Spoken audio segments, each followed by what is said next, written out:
Welcome back, boxing fans. G Funky Boxing. If you're new to the channel, subscribe, hit the like button, hit the notification bell. Being joined by my co-host, the man, the original. All right, 97 rough leaving in the ring. How's it going, bro? Going good, brother. Going good. Got my agua de sandia. Got some water here. I'm ready to go. Let's get it on.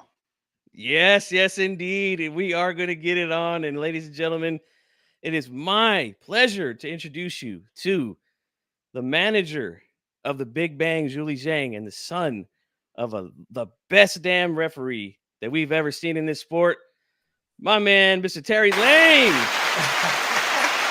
That's real applause, by the way. That's not canned. Hey guys, how's it going? That's right, man. Hey, glad to have you here, man. Hey, thanks for having me. And I got to say, like, to both of you guys have been doing this for so long, but David was doing podcasts before podcasts were called podcasts.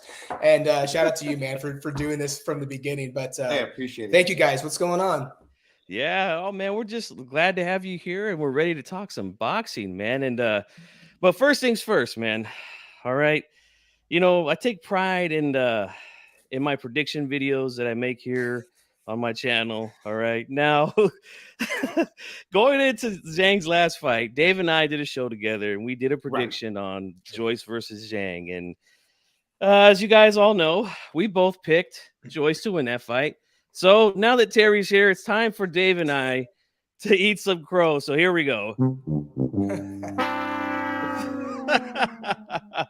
All right. I'm glad we got that out the way. In my defense, though, I was influenced by G. You know, he really put the gun to my head, and I was like, I can't do that to Terry. You're like, no, you're gonna do it.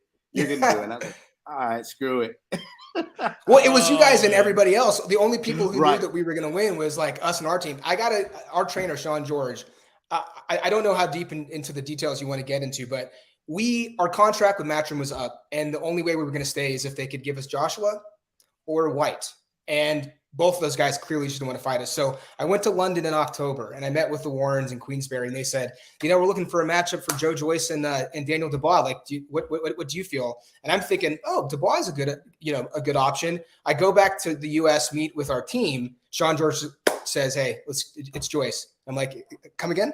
Because I'm a fan of Joyce. Right. I mean, everybody, no one, and I'm like, you know what? He broke it down for me. It was the matches make, styles make fights. Right. And he was on the money about it. After I needed about 2 minutes of convincing after he broke it down. And look, he was absolutely right. We had a great camp. We had great sparring. We're even having a better camp now for the rematch, but I'm sure we'll get into all that stuff. Yeah, man. So, all right, let's get into this thing, man. Rumors were swirling around the boxing world just a few months ago, or I should say, when was it? About a month or so ago. Yeah, when we were hearing, when we were hearing that it was all but done for your man, the Big Bang, Julie Zhang, to take on Tyson, the Gypsy King Fury, at Wembley Stadium, and then somebody activated a rematch clause. So, Terry, I want you to break it down for us and for the fans watching. What went on during those negotiations, and how did you guys end up with going back into the rematch with Joyce? Well, I can confirm that. Actually, Frank Warren said that last week or 2 weeks ago, that the fight was pretty much made very shortly after the win. We just kind of went right into like, hey guys, the way you guys won was very impressive. I think we can make a fight with Fury. We're with the same promoter now.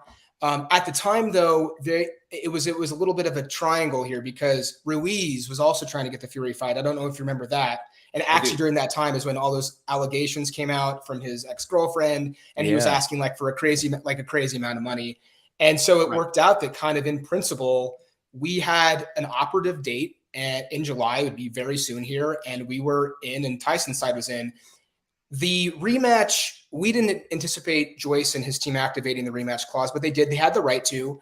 When we negotiated the fight previous to the fight, our last fight with Joyce, we gave him the option of doing the rematch if he wanted it, but not necessarily next. Because again, we thought the fight played out how we thought it was going to play out. And we thought, hey, we want to give some room for us to get a big fight. And we want to give some room to him that if he lost, he can get right back in the mix with maybe like an easier win, but a credible win. And again, I'm a Joyce fan, still am. And I think there's some massive fights out for him that he will win, like Joshua. But he activated the rematch clause. We didn't know if he wanted to step aside. We talked about some ideas to maybe make that happen. Those were quickly kind of squashed. And here we are. And it's on, September 23rd. Let me ask you this, because the celebration immediately after that phenomenal win that you guys had over Joyce, after the celebration and everything settles down, did you guys get the sense they wanted to reactivate that? I mean, was there any any back talk about it? Because you guys went into the Fury thing. I'm assuming that that was a major surprise that you're so close to get this fight a done deal, and these guys throw a wrench at it. Well, yeah, that's a great point and question. I mean, I think Joyce's team, look, Adam and all those guys are great people. I mean, we're collaborating. We're trying to build a good fight for boxing fans. I will say, take a little sidetrack with Joyce and Zhang. You have two guys who want to give the fans what they want. Like these are the types of fighters we want to fight. We want these guys to be names in boxing because they're fan friendly, not just in the ring, but also out of the ring. And they make getting fights done very easy. I think after the win, I think Joyce and his team were in absolute shock. Right. I think with how the fight played out, because most people, I think sophisticated boxing fans saw it was the styles make fights, the style matchup that was bad for Joyce. Some people, the really hardcore British Joyce fans, are kind of acting like it was some sort of fluke. It wasn't a fluke. And look, we just beat the guy up. And I think they were in a state of shock. And it was after several weeks of like these rumors swirling on social media about the Fury fight, he comes in saying a rematch activated. I want to get my, title back. And it's kind of like, well, is he serious? And we try to flesh that out. And listen, we had to agree to the rematch clause to get the fight in the first place. My guy wanted it bad, so we had to agree to that. It's Joyce's right to ask for this. And, here we are. I didn't think there'd be much interest in this fight, but I what I'm getting a sense of is all my friends in the UK are buzzing about this, because some people do think it was a fluke. Some people would think you're going to see a much better Joyce. He looked really lean. Like when we got to London and we were doing all the press stuff, I was like, damn, dude, that guy looks like skinnier than I know the camera adds 10 pounds, but how many cameras could have been on him during his fight? But I was like, man, he looked lean. And there's a couple other things I'm not going to share with the public, but we saw during fight camp, it's like, yeah, we just got more and more confident every day that we were there. And look, I think we might see, I don't know how much Joyce can change in a matter of like 4 or 5 months. Like that's my question. Yeah, you can't turn into Willie Pep or Pernell Whitaker in 4 or 5 months. He's got the same trainer. He's back in Vegas. I think he's going to be a lot stronger and bigger. But look, he's not going to be a defensive fighter. He's going to be there. He might move to his left more. We know what he's going to try to do, and we will adjust to that. But still, my guy, there was a lot of stuff everybody talks about that straight left hand. There was a lot of other stuff he did in that fight that we're going to see more of that contributed to the win. So I actually think we might see even a sooner knockout based on how things are going on our end, but we'll see. That's what a lot of folks have been telling me. I've been talking to a lot of different other people, boxing heads, even some journalists I know that I still have in contact with, and they're saying the same thing. I think that Zhang may knock him out a little earlier because it's just a kind of a rush here. You were talking about this backstage before we got live here about, being a manager, you try to manager / promoter, you always try to get the best and most amount of what you can for your fighter. And it's troubling that they immediately went into this rematch kind of based on emotions. Am I wrong about that? To me, it was just more emotions rather than being strategic with this decision. First of all, I agree with you 100%. I think the promoter wanted to make the Fury fight. I think let's take a step back and forget us and Fury. I think that the promoter and the other people around Joyce thought it was in his best interest to go in a different direction than in the rematch, because he has some massive fights there in the UK. I mean, the scene there is insane. If he can somehow get a Joshua fight, I mean, even a Dillian White fight. I mean, these fights are like stadium fights, maybe. I mean, these are huge events, big paydays for him. And then to go into this and risk really devaluing yourself, I think that the promoter, I think that the Warrens wanted, this is, they haven't said this to me. I don't want to put words in anybody's mouth, but I think that they wanted him to go in a different direction. He had the contractual right, so everybody's going to honor that. I think his team is being a little emotional and a little, look, we were 6-1 underdogs going into that fight. Everybody over there thought we were just, like it was, the BBC, like the news station there. I have a friend who was like, they have like a boxing podcast too, right? They had a preview of the fight. I'm not kidding you. They didn't even, they didn't mention Jalay's name. It was as if like Joyce was going to go into the ring and just like shadow box, like in a corner or something like that. They didn't even name our fighter. This was not supposed to happen. So I think they're still blinded by this perception that like Joyce, he's a tough guy, man. That's a guy I went in the foxhole with me any day, but it's just a terrible style matchup for him. I think they made the wrong decision here. And you kind of have to be careful with what you ask for. I'm a Joyce fan. And everybody talks about Jalay's age. He just turned 40. Joyce is going to turn 38 in I think September and October. He's no spring chicken either. Right. So it's like they could have gotten a win, gotten back on track, saw all these other heavyweight fights happen, see what comes out in the wash, and then reassess and see what you want to do. And if you still want to come back to us, we left that open because that was in our contract that it was if it 2 or 3 fights, he could have activated the rematch. He didn't have to go into it right away. So we left that open for him out there, but here we are, so going back there. And one of our comments here from our great subscriber, Larry Liston, says, I see people to this day saying that Joyce was coming on. Zhang was timing with the and I disagree with Joyce had a loss of balance and was getting battered. I mean, Zhang could not miss with that left hand. I mean, geez, it was like almost like a magnet. Like it just boom, boom. It was just not missing. And I agree with you, Terry. It's going to be hard for him to make some serious adjustments going into this next fight in just one training camp. It's either going to be one or two things. Either he's going to try to be like, Fred Astaire in the ring and start dancing around or something, which that I don't think that's happening. Or he's going to come like right at us and try to hurt us. We're prepared for all of that. I think you're going to actually see better Jalay as well. But I think the fight is going to play out more or less the same way. I mean, I haven't seen odds on the fight. I've looked them up or tried to look them up. I haven't seen a line set yet. We were 6-1 dogs going in. I mean, we all bet on Jalay and we won some extra money that way. So I'm interested to see if though we're going to be the favorite based on the public perception. But yeah, I think the fight's going to play out similarly. Our concern is are the officials.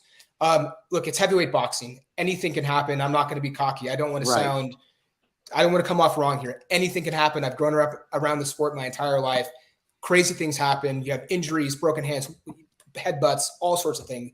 Our biggest concern, though, is the officials. We did have the cards way too close, and the English judge in our last fight had us down by a round, which is sort of insane to me. Like, I mean, this is a problem in boxing. It's nothing new, but when it happens to you, man, it was funny because Thomas Triber was the announcer, and he was in the ring, and we're jumping up and down, in the ring after the fight when the fight was stopped. And he pulls me aside, and he is the only one that can see this. And he said, a judge had you down. It took me months just to get the cards back. I got them yesterday. It was the English judge. I forget his name off the top of my head, but he had us down around. And I mean, if you look at the fight, if you watch the fight again, Joyce started throwing punches at a certain point, but they were landing on Jalay's gloves. He's a very good defensive fighter. He doesn't get credit for that. I just don't see this fight playing out really any differently, to be honest.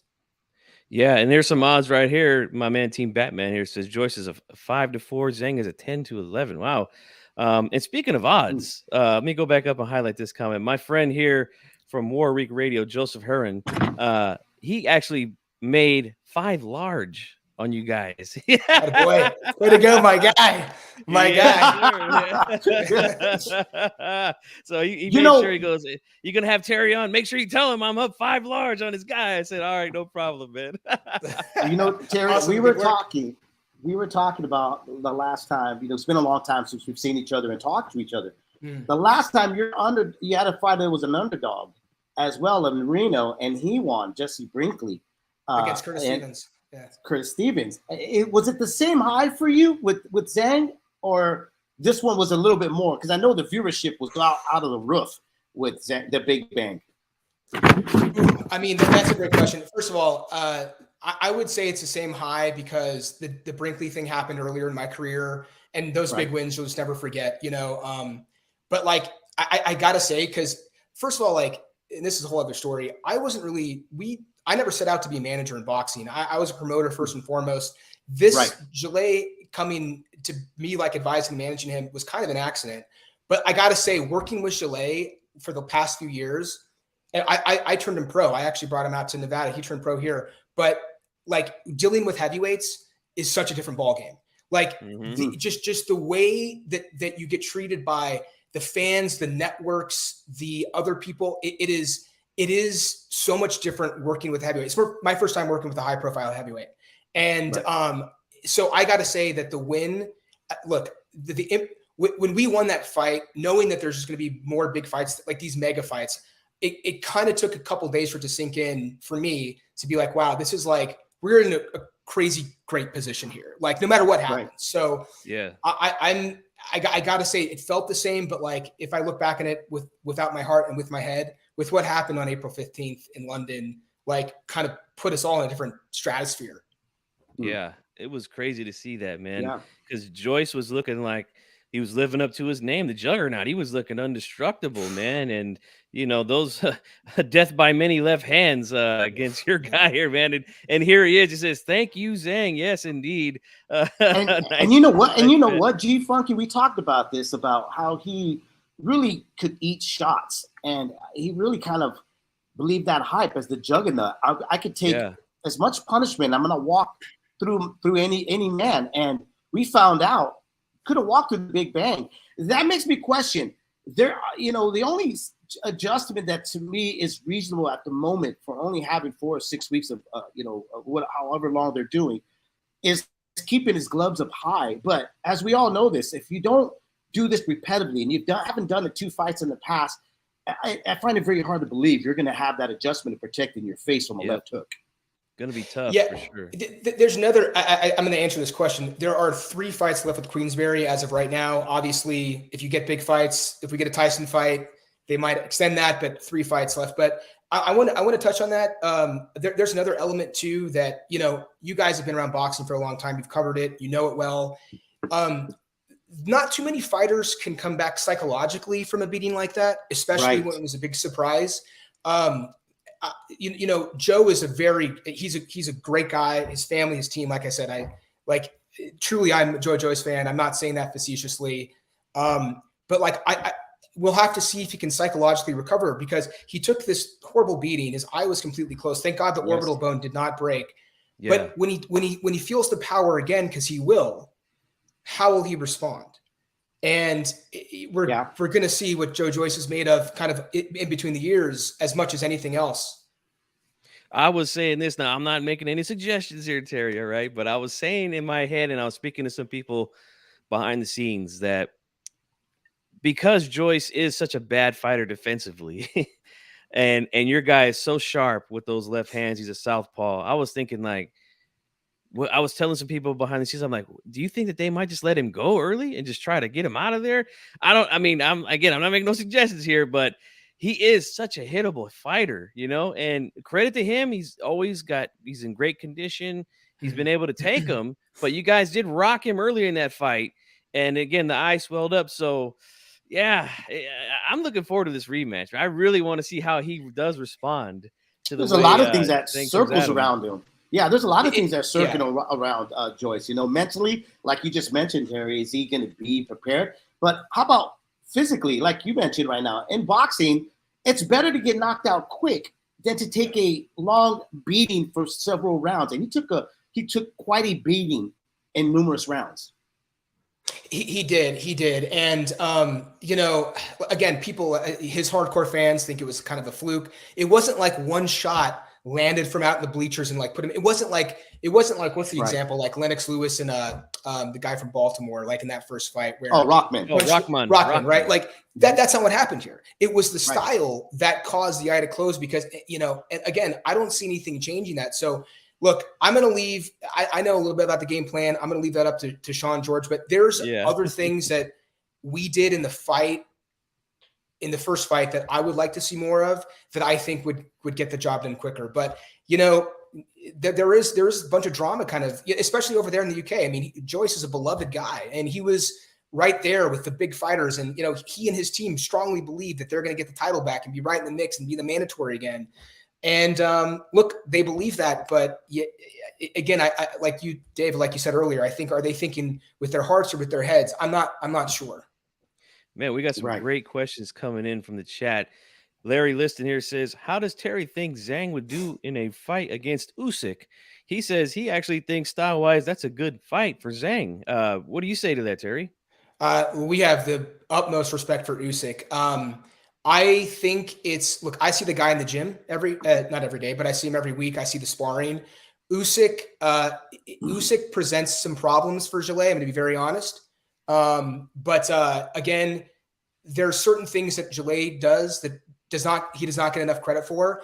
I would favor my guy in that fight. So if that's what's next, if they go into the mandatory and it's not like Hrgovic with the IBF, we beat him, by the way, too. Let's just put that out there. I think so too. yeah. I mean, you had a guy. It was funny because, I mean, Saudi Arabia, that was a trip just going there. But you had judges scoring rounds for a guy who was turning his back and walking away. I just can't. Yeah. Anyway, but not to get off track here.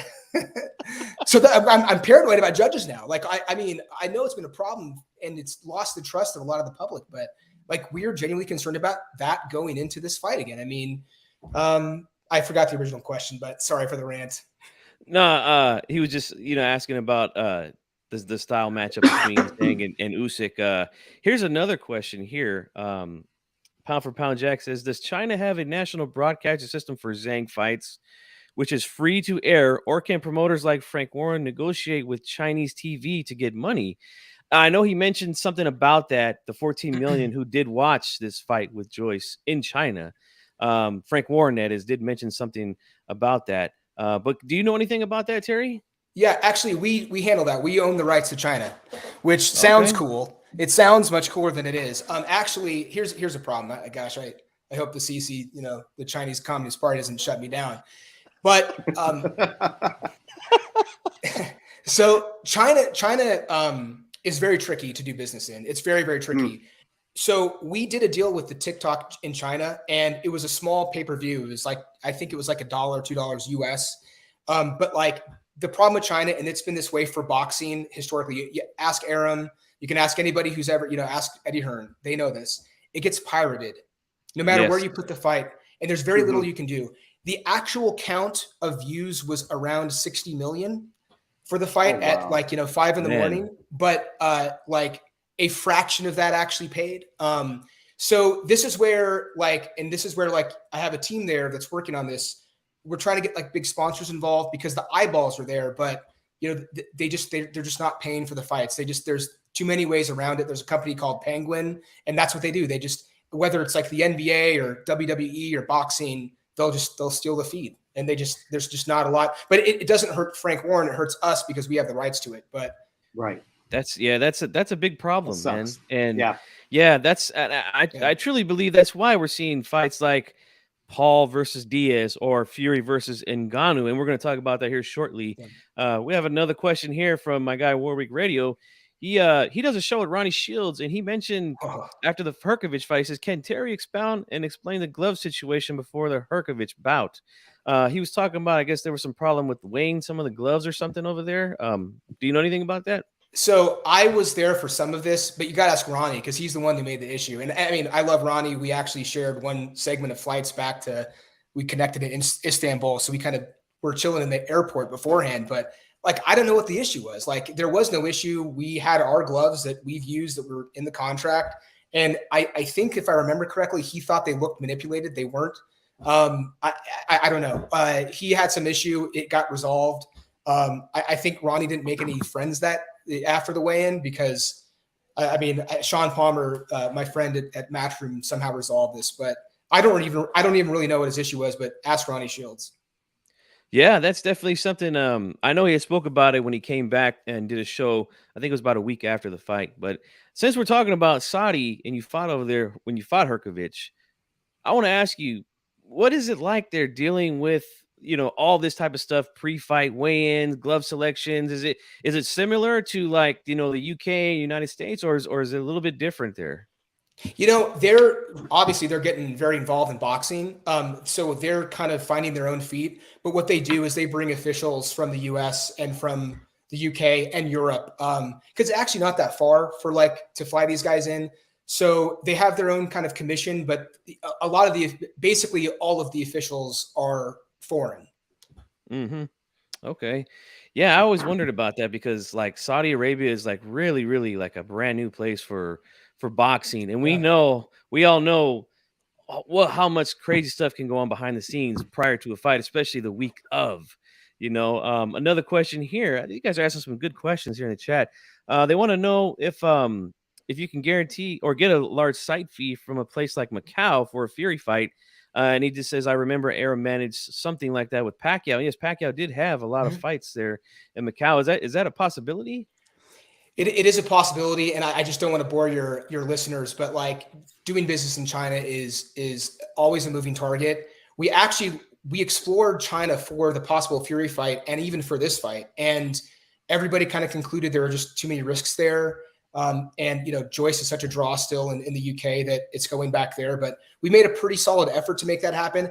I do think we could see the next fight in China. It was not quite enough time to kind of turn it around for this one, but the answer to his question is yes. But then who's China competing with now? They're competing with Saudi. They're competing with those guys, and even the UAE. Those guys are putting up huge numbers too. So it's so weird how these countries are just throwing such huge money into the pot now. So it's going to be tough to bring a fight there. Yeah, man, this is a lot of great information though. And like you said, you don't want to bore the people to death with all the policy and stuff, but I know. it is interesting, man, because this is opening a whole new thing for our sport that we love, Dave, you got anything else, man? Yeah, I got a bunch of stuff from yeah. Go ahead.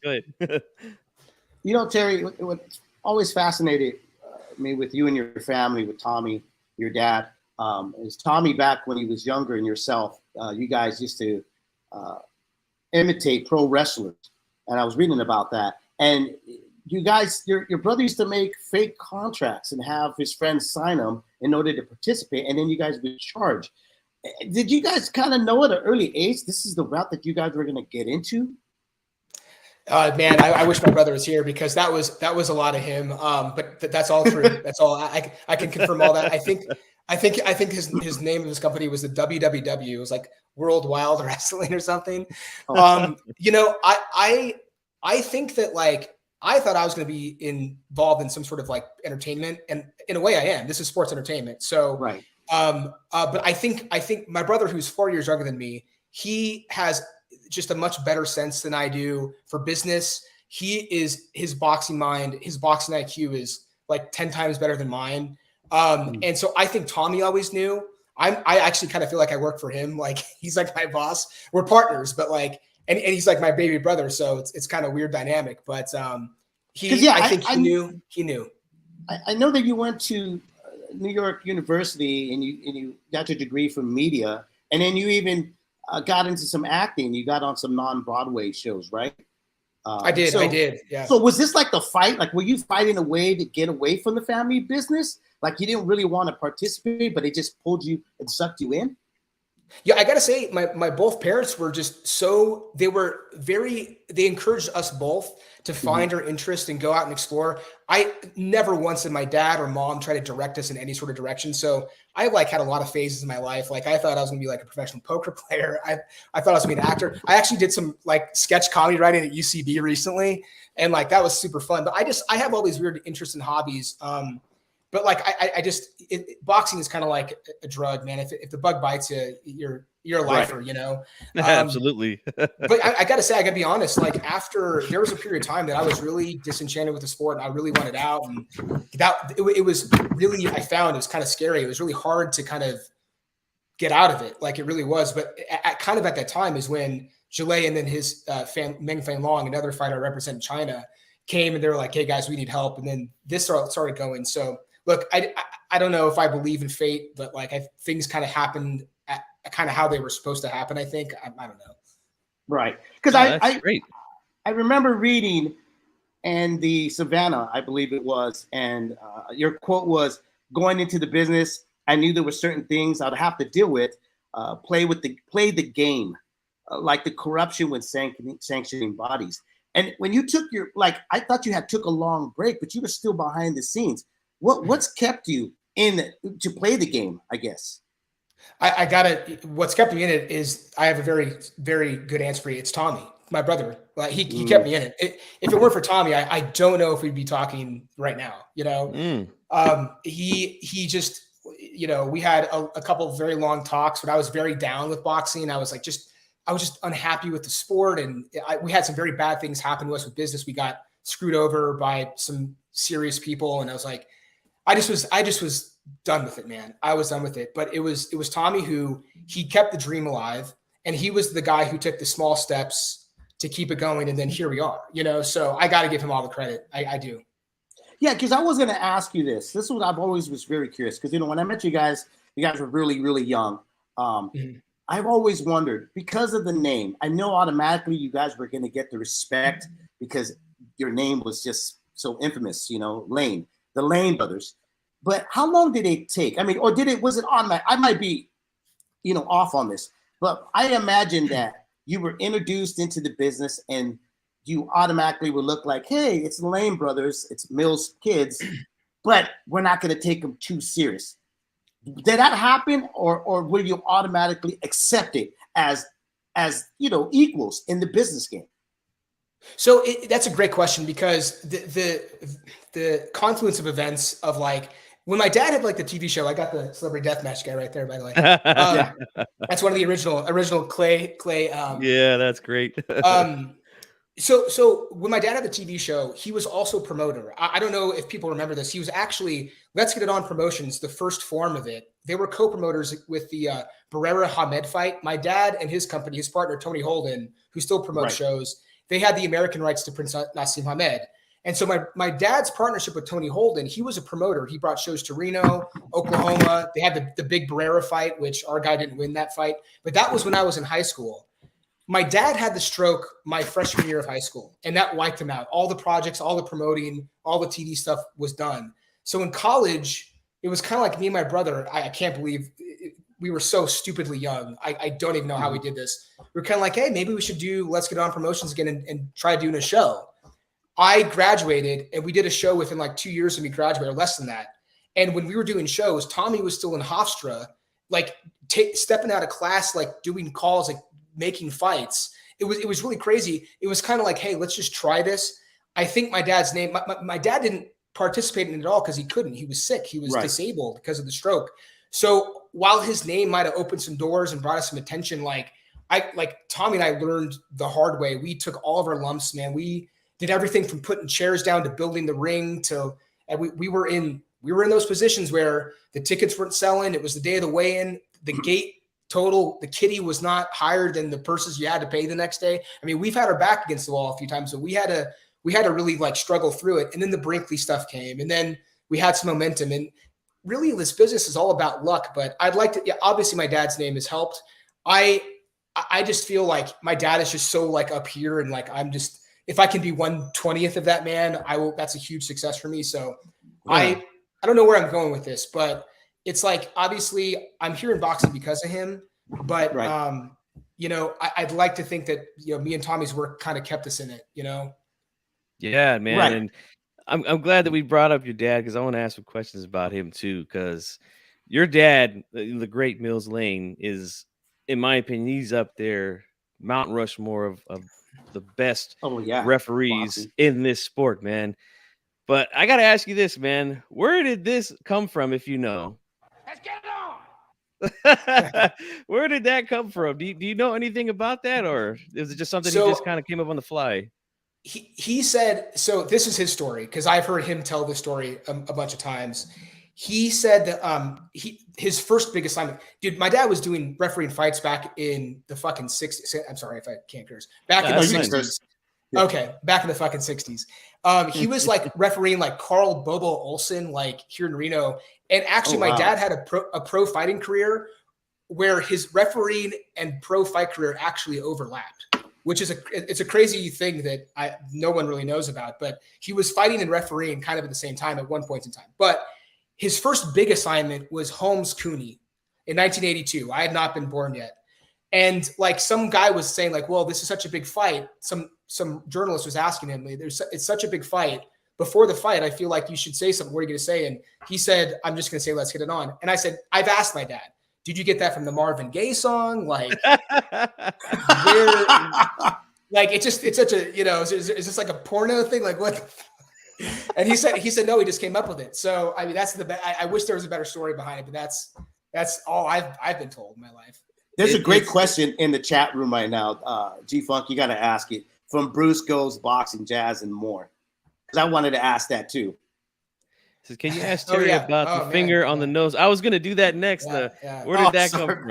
I'll tell you, whoever asked that question, that's a real fan. Yes, so sir. I don't know like how he came up with that, but another journalist said, are you going to say hi, Mom? He said, no, I'm not going to say hi, Mom. And he said, I'm just going to touch my nose and point. And he said, that's hello to about 500 people. Oh, got it. Oh, that's great. I got it. There's a lot of people that do that in sports. Like, I know, well, I live in Sacramento, so of course I'm a huge Kings fan. And when we were actually really good, we had a player named Doug Christie where he would do something every time he got into the game. And he was basically saying like, I love you to his wife and kids, So like a lot of them do stuff. Like I remember Jeff Hornacek had a thing too, where he would like touch the side of his face when he took a free throw or something, But yeah, my guy here, Bruce Gass, he's a great historian. He's from the old school and he covers the current sport, but he also talks a lot about the old times. So he's probably seen your dad ref a ton of fights. Yeah. And I want to ask you about this now. Again, your dad has done, like you said, so many fights, 60s, 70s, 80s, 90s, had the TV show. My grandfather loved that TV show. My grandfather's the one that got me into boxing. But I got to ask you about this. This is probably the most infamous moment that your father was in the sport of boxing. Tyson Holyfield 2. That's not even the craziest. It's not even the craziest. Okay, well, after this, then you tell me the craziest. He's been in a few, but yeah. Yeah, I want to know what were you feeling watching your dad ref that fight and seeing that? Because I was in complete shock. I had never seen anything like that in boxing. A guy bite another guy like that. So my dad was let's be polite. He was frugal. We were not allowed to get the pay-per-views, even when he was refereeing. He had a friend that would tape them, and we would watch them like the week later. So It's funny. I was actually at the first Tyson Holyfield fight. My dad did the Boltha fight. Was it more Boltha? It was the co-main. So I was at the first fight when Holyfield like shocked the world, but I was there, and I don't know if you guys are familiar with the book, The Bite Fight by George Willis. He used to write for the New York Post. Great guy. But my dad wasn't supposed to get the assignment for the rematch. He got called the morning of the fight because Tyson's team did not want Mitch Halper. So my dad woke up that day in Reno, where I'm at now. He was not in Las Vegas. And basically the commission to solve this crisis, Tyson would allow my dad to referee the fight. So my dad was like, all right, and got in a plane and went down there. So we weren't even like planning on watching the fight. But at some point that evening, our phone just started going crazy at the house, before cell phones. And it just was like, we couldn't understand. People were like hyperventilating on the phone. When I watched the fight back, I mean, Bill Clinton was talking about it. I mean, it was shocking. It was shocking. But like I said, that wasn't the craziest fight that my dad says that he did. He had 4, maybe 5, I can throw one in there, really nutty fights. And he said, look, the Tyson Holyfield thing, it happened in the heat of battle. You're two guys going at each other. And it was a violent act. But it was in the heat of battle. The craziest one was he refereed Oliver McCall and Lennox Lewis when McCall had the breakdown. Yes. And that was something where if I rewatch that clip, like I can see like the almost fatherly concern that he would show to me, like if I, fell off my bike or something. He showed some of that towards McCall because I knew my dad was just confused. He didn't know what was going on. He McCall put his hands down, wouldn't fight back. That was the craziest thing my dad said that he saw, because that wasn't really a heat of battle type of thing. That was a guy having some sort of mental mental breakdown. Yeah. Right. And my dad, actually that happened, I think like the same year as it was in close proximity to the it Tyson was. Holyfield fight. And then like 2 weeks later, after the Tyson Holyfield fight, at Lake Tahoe, Lennox Lewis fought Henry Akinwande, and Akinwande didn't want to fight. He held, and my dad had to disqualify him too. Like 2 title fights within weeks. My dad's like disqualifying these guys. Like, and then my dad pushed, Hopkins out of the ring with Robert Allen or whatever. But that was those are the crazy fights my dad were involved in. But he always said it was the McCall fight that was like the really nutty one. And your dad always crazy. Your dad always seemed like a very straightforward guy. And watching him, I remember like my family members were like, man, this guy's ballsy. He's a little dude and he's hella ballsy. But then what changed everybody's mind is when they found out district attorney, judge. But then there was an interview that came out. And I don't know if you remember this there, but he did an interview when they asked him about, because he was packing his gun. They were interviewing him inside of your home. And then he made a quote that and I had to go back and look for this interview. I found it. I could send it to you. And this is what he said. And I think this is when everybody was like, bro, this guy's a fighter. In and out of the ring. This guy is a fighter's mentality all the way.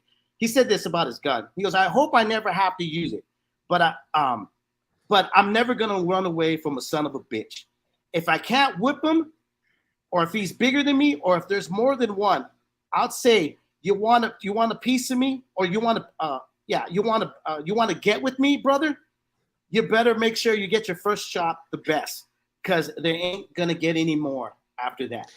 Yeah, I can confirm that quote. He said that many times. My dad was a badass. I mean, he really truly was like a badass. I mean, I like I said, if I can be 1/20th of the guy, that's a success to me but that's him. That was my dad. I mean, and he came from this life of privilege, like in a Southern aristocratic family, in a banking family, and he just left all that and went west and came here to Reno and started boxing, and right. Kind of the rest is history. I mean, that's him.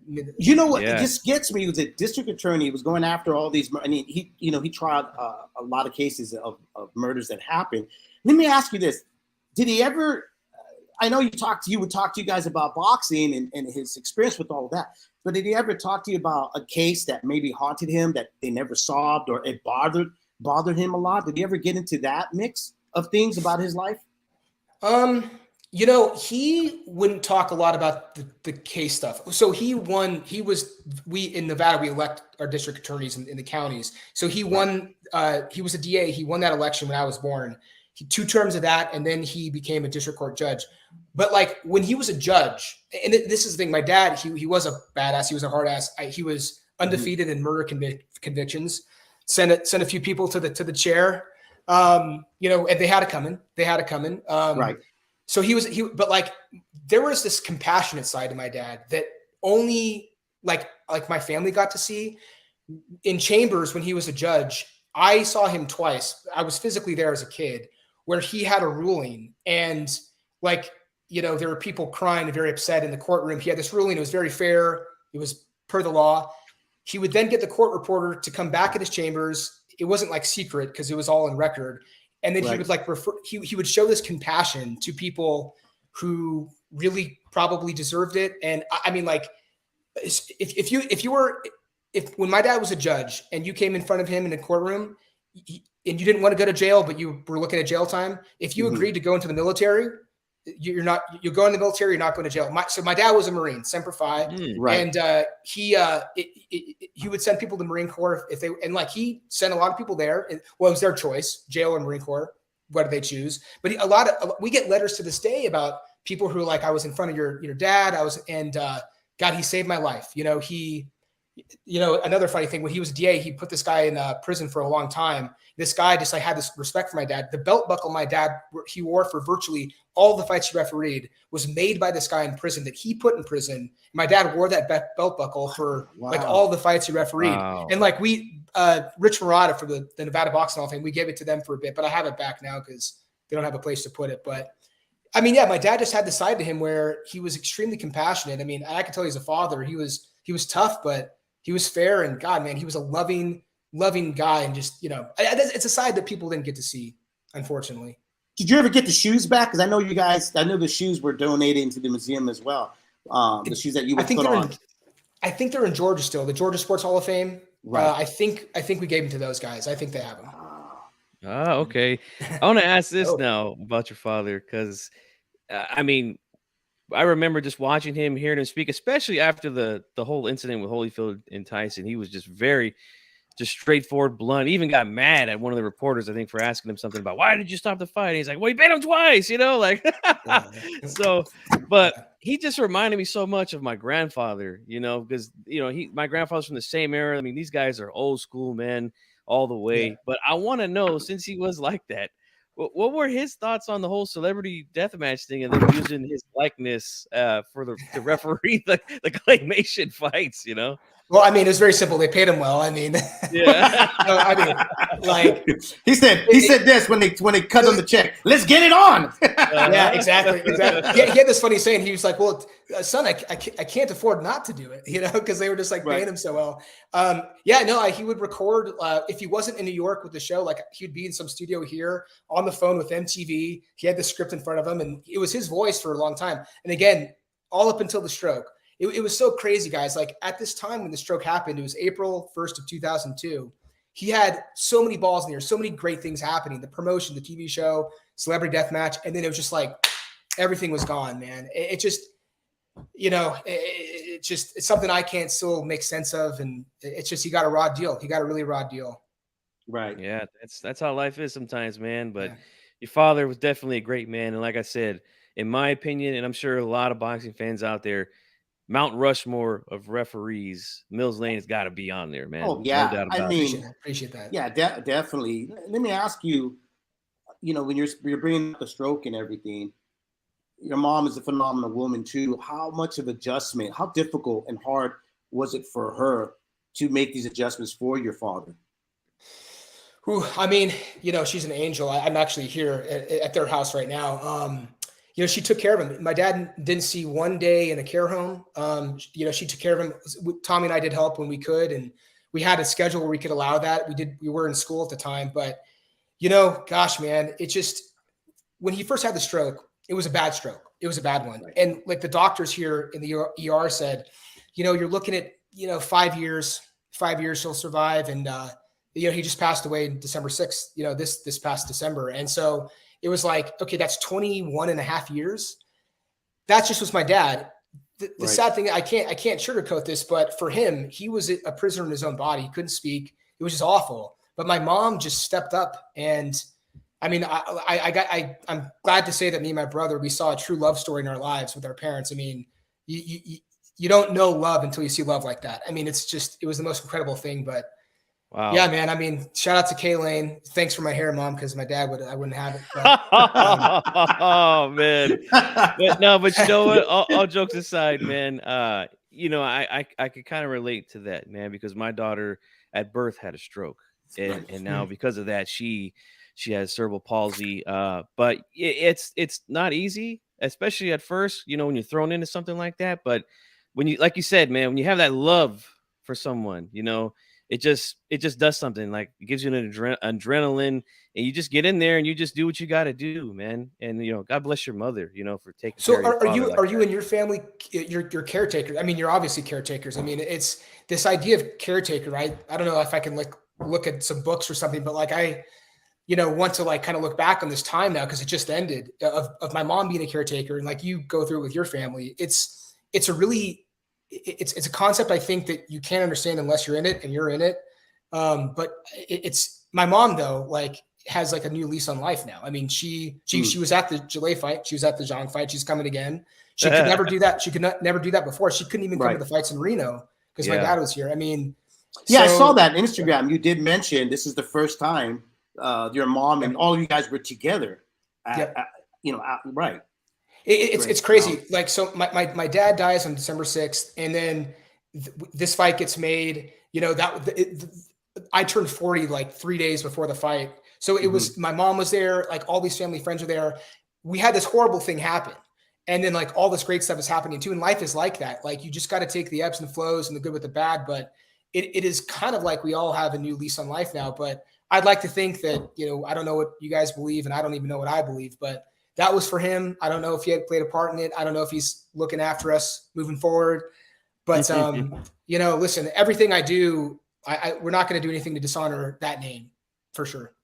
That's right. That's right. And we have another question here from the chat from my man Warweek Radio. He says, at age 40, with a deep amateur pedigree and with the wear and tear, how long realistically do you see the Big Bang fighting at the elite level in this version of the heavyweight division? I think we're looking at 4 or 5 fights. It could be less. It could be more. Heavyweights are a little different because they're not cutting weight. He does have wear and tear. He is old. No question about that. But I see the guy in the gym. The guy you have to tell to stop working. We have to tell. The only arguments I have with him is to stop training. Truly, I'm not making this up. He wants to be in the gym all the time, but he's got to let his body rest. Right. Yes. But I mean, it's crazy, man. I see the guy improving every fight. I see him in the sparring. I see him just do these things, and like he's actually getting better. But that can't last forever. Realistically, that can't last forever. I'm going to say 4 fights. The good news is I think a lot of the big fights out there are very winnable fights. I think I'm representing the best heavyweight in the world right now. Dude, you have a huge southpaw that could box. I mean, that is like an opponent's nightmare, like. I mean, it's like, look, we really wanted the Joshua fight. He's just not going to do it. But if he comes around ever, they did face each other in the Olympics. Like there's a narrative there. I would love that fight. I think it's a big fight. I think the fans would love to see that fight. I think it's easy work for Gillet. And that's why we're not with Matchroom anymore, because Joshua and his team didn't want the fight. Understand, but we had to move on. But I think, look, who gave Tyson Fury problems? It was Otto Wallin. Yeah. Who we know well. He went the distance with him. He won some rounds, and he's a much smaller heavyweight that cannot hit as hard and cannot box as well. Right. We like that fight. I mean, so just the fights that are out there. I think we have 4 good fights left. I want to help make this guy some money. And then, I hope he's just kind of, he is like the Babe Ruth of boxing in China. I know Zhu Shiming, was a world titleist before him, but again, the heavyweights are different. The heavyweights are different. Yeah. Exactly. I mean, look at Andy Ruiz. He got that win over Joshua, and his stock just went through the roof with just that one win, Go ahead, Dave. You got anything else? I got one more, and I've always wanted this, Terry, being a manager and having the promoter's experience and stuff. First off, I know you've been with your wife for some time, man. Congratulations. I never had a chance to tell you congratulations. She's a lovely woman when I met her. Yeah. And I'm glad that you're with that part of your life, man. It's phenomenal and stuff. But let me ask you, does your wife ever say that boxing business sometimes brings out the worst of you? Or do you see that it's brought out the worst of you? Tiffany, she calms me down. She knows, look, there are days in this business when the sky is falling, right? Like everything's going wrong. And I am not a very patient person, and I can get really fucking pissy, man. And she's the one to calm me down. But I got to say, again, I gave Tommy a lot of credit, but I got to give Tiffany a lot of credit. She has supported me through this at times where I don't think many wives would, because like I said, we had our backs against the wall sometimes, like truly. And, but she actually used to work for Let's Get On Promotions before she excelled in her own career. So she's actually seen this from behind the scenes, which should make her run for the hills more, make me want to run for the hills more. But she's been so supportive. She's the one who keeps me calm and keeps my head on my shoulders, man. So she has not told me to get out or anything. That's what a great woman does, man. Yeah, absolutely. Is there anything that when your back is against the wall, even with your brother, when you guys both feel like, nothing's going right, is there anything of maybe what your father has said to you in the past, or even your mom has said to you in the past, that makes you go reset yourself and say, you know what, it is worth it. Let me keep going. Well, it's kind of like what would Dad do? What would Mills do? I think the one thing, and God, this sounds so freaking cheesy. My dad was all about doing the right thing, and that's why, like I said, sometimes we had the ticket sales were not the checks we had to write the next day for the bouts, and a lot of promoters would have cut fights. They would have, pulled the fighters in and said, "Hey, you're gonna have to take a little less if you want to fight." We never did anything like that. We always did the right thing. Always found a way to make it work. But it's always about like just what is the right thing to do here, and we try. I know that's subjective, but we try to always do that. But it's again, we just wouldn't want to do anything that would. We feel like we have our own reputations, but my dad's kind of reputation, his name is sacred. Like, just we can't do anything that would compromise that. So I would say we just follow my both parents. I mean, they're both great people, but yeah, my dad just found a way to get shit done, man. I think you guys are making him proud, brother. I think you guys are really thank making you so him much. proud, Thank you, man. guys. Thank you so much, David. And I know you means a lot. And I know you said that it sounds cheesy, but you know what? Look how far I got your father, man. You know? Yeah. So yeah, it might sound cheesy, but you know what? Fucking works. True. You know? Yeah, definitely does. Bruce Gass here. He mentioned that earlier. We talked about him, possibly fighting over in China and stuff like that. So just go ahead and when this is over, you can go ahead and play it back. You can archive it. Yeah. I do think we're gonna see a big fight in China at some point. And maybe one in Reno too. I'm just throwing it out there. Oh yeah. Well, these casinos I'm talking with, they got to put the money up, man. Jeez. Yeah. I would love these guys. Hey, I'll make the drive. I'll bring my family up there. We'll have a great time, man. You were having some great events in Reno, man. Man. I mean, there was a lot of fun when I used to go. But yeah, love to see that get back put together again. I actually, one of the reasons I'm here is because of that. So we're trying to get that done. So you guys will be the first to know, and you'll be my guest, and we'll do this like remotely or something like that. That'd be awesome. Oh, that would be great. Yeah. So Warwick wants to know about the Jerry Force situation. Yeah, very scary, very scary. Basically, I forget the name of the condition, but his kidneys were shutting down. He was dehydrated. It was in the Miami heat outside. He was trying to cut weight to look a little better. It was a big stage. It was a big Canelo fight. We were not the co-main, but we were like the second two. And he was just extremely dehydrated. I thought he was having a heart attack because he was getting carried back to the locker room, and then he started panicking, touching his heart, and paramedics came in, goes in the ambulance. We go to the hospital after him, and they kept him there for 4 days. So it wasn't like, hey, just give him an IV and he's out, but it starts with an R. But it was very scary. Look, we were rolling into a nice win, had Jerry Forrest down a few times, but Jerry Forrest, great guy, great fighter. He came back and took advantage of a bad situation, but that was a freak thing. That wasn't Gillet. I know people look back on that and say, hey, maybe his conditioning isn't there. I promise you that was just not that man. I've seen the guy spar 12 rounds multiple times with no problem. So that was just extremely, that was one of the scarier moments of my career, though, for sure. Yeah, we all know this business, man. Anything can happen. Things like that can happen too, man. It'd be very, very scary. We've seen fighters, look at Virgil Ortiz. We did a show, Dave and I, just a few days ago. We talked about that situation. Could be all over for him. We don't know. They still haven't really came out and said anything. So what happened to Virgil was the same diagnosis that Gillet had. It just, for whatever reason, it was triggered during the fight. It just didn't happen because he's a heavyweight, doesn't have to make weight. It just, the body started shutting down. The organs literally one by one started shutting down, in the fourth or fifth round. So, but again, I thought that I didn't know if I was going to have, I thought he was going to die. It was very scary, but that sort of thing happens. And it happens in lower weight divisions because guys got to make weight. Yep. And, I don't, you got to find a way around. I mean, you can't do that to your body, but we learned our lesson. It won't happen again, but that was not the real John Gillet. Yeah, and thank God that the organs are very resilient. They can recover. But one more thing I want to ask you, and then we'll let you go. We usually like to keep these things around an hour, and we do appreciate you coming on, man. This has been appreciate great. You guys. But I definitely want to know about, and I kind of hinted at it, bringing Zhang out here to Reno, and it's only a 90-minute drive for myself, about 2 hours from my man Dave here. But yeah. Oh, it's less than an hour for me, buddy. You haven't seen the way I drive. Okay. Yeah, I drive slow, man, because I got the kids in the back. I know David's like, I'm getting there. I got to get to the casino.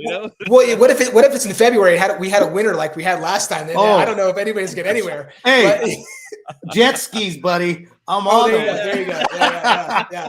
Snowmobiling my way up Mount Rose. Yes, sir. I have 3 grown boys, man. Hey, I'll put them with shovels. Come on, start shoveling away. Make a path for Dad. Man.